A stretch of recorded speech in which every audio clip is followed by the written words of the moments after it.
নারায়ণগঞ্জ, গাজীপুর ও টাঙ্গাইলে রাষ্ট্র কাঠামো মেরামতের ৩১ দফা ও জনসম্পৃক্তি শীর্ষক কর্মশালার আয়োজন করে বিএনপি। অনেক জায়গায় দেখা যায় রাস্তার পাশে আমাদের। লন্ডন থেকে অনলাইনে যুক্ত হয়ে বিএনপির ভারপ্রাপ্ত চেয়ারম্যান তারেক রহমান বলেন, জনগণের সমর্থন পেতে প্রতিটি সমর্থককে বিএনপি নামক সংসদের সদস্য হিসেবে দায়িত্ব পালন করতে হবে। একটি কথা আপনারা বলেন যে ভাই, মানুষ বিএনপির দিকে তাকিয়ে আছে। ইয়েস, মানুষ যদি বিএনপির দিকে তাকিয়েছে, আপনাকেও তাকাতে হবে জনগণের দিকে, আপনাকেও তাকাতে হবে মানুষের দিকে।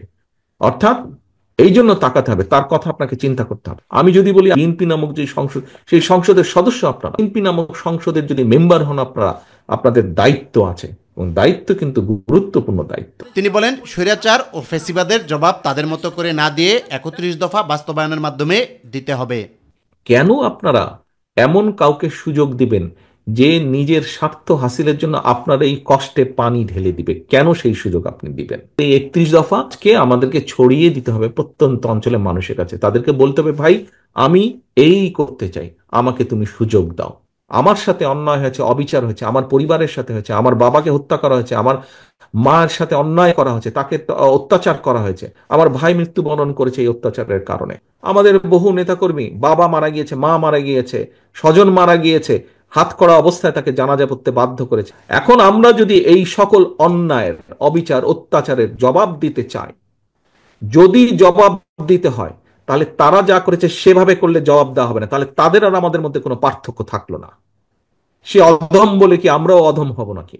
আমাদের ৩১ দফা যদি আমরা সফল করতে পারি, তাহলেই জবাব দেওয়া হবে। বিএনপির দুর্নাম করে কেউ যাতে নিজের স্বার্থ হাসিল করতে না পারে সেদিকে সজাগ দৃষ্টি রাখার পাশাপাশি ৩১ দফা সর্বস্তরের মানুষের মাঝে ছড়িয়ে দিতে হবে বলেও নির্দেশনা দেন তারেক রহমান।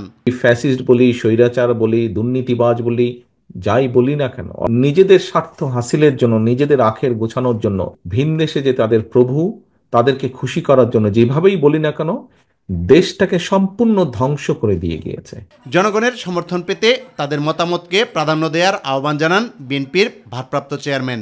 যেই কাজগুলো থেকে নিজেদেরকে সংযত রাখলে মানুষের আস্থা আমাদের উপরে বৃদ্ধি পাবে, আমরা সেই কাজগুলো থেকে নিজেদেরকে সংযত রাখবো। মানুষ যা চায় না। ভাই, রাজনীতি করেন কেন? আপনি করেনই তো মানুষের জন্য।